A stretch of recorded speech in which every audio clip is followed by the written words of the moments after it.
Hi, I'm Delegate Patrick Hope, and I want to welcome you back to week 4 of my legislative updates from Virginia's capital. We're nearing the halfway point here in Richmond, also called crossover, where all bills must pass one house or the other or die for the session.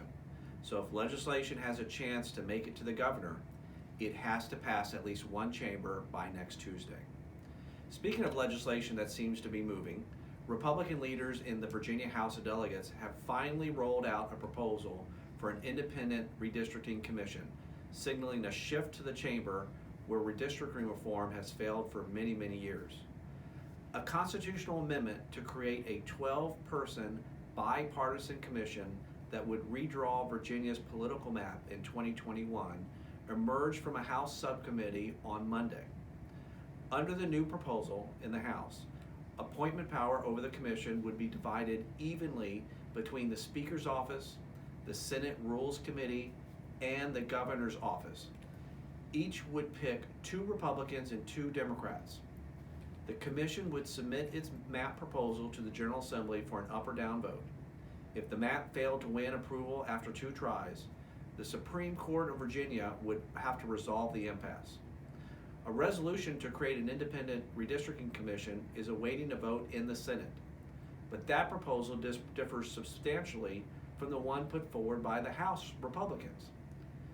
The Senate proposal calls for a commission with 16 members, half of whom would be members of the General Assembly. These proposals aren't the nonpartisan commission that I have long supported, but they're just bipartisan commissions, but they are a step in the right direction.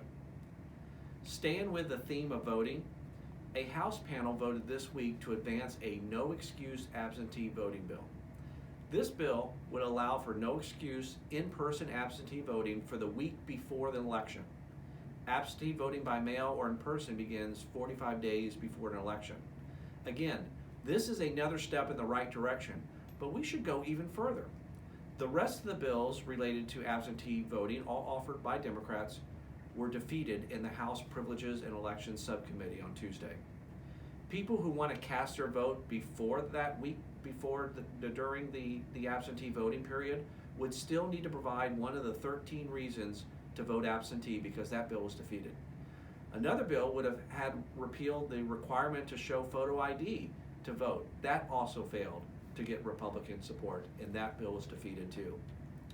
Well, shifting gears to education, on Monday, hundreds of Virginia teachers descended on the state capitol following in the footsteps of educators nationwide who have launched a wave of activism highlighting the plight of public education.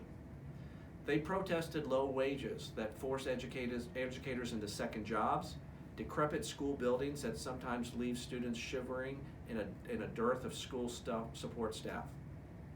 Virginia ranks 34th nationally in teacher salaries, with educators earning just over $51,000 on average.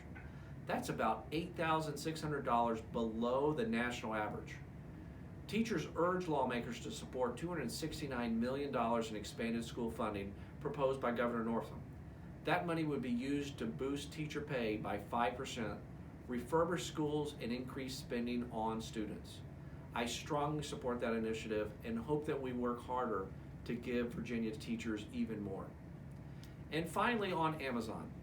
Legislation to carry out Virginia's promised incentives for Amazon's $2.5 billion headquarters in Arlington County is finally on its way to Governor Ralph Northam for his signature.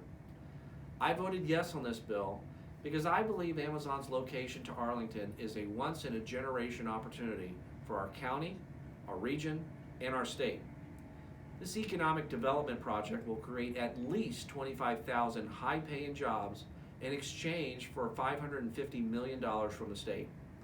The legislation provides an additional $200 million if, in the future, Amazon commits to a second phase of the headquarters that would create an additional 12,850 jobs, paying all an average of $150,000.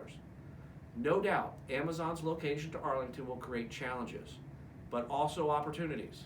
The challenges will be for affordable housing, transportation, and to our schools.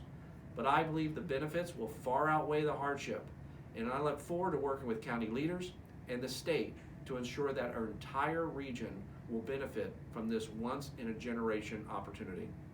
Well, that's all for this week. Join me back here next week where we will continue to discuss major legislation making its way through the General Assembly and an update on where things stand with the budget, which we should see in very short order. And in fact, I expect we'll vote on the budget sometime next week. In the meantime, if you need any assistance from my office, please email me at delphope@house.virginia.gov or call me here in Richmond at area code 804-698-1047. Thanks for watching, and we'll see you back here next week.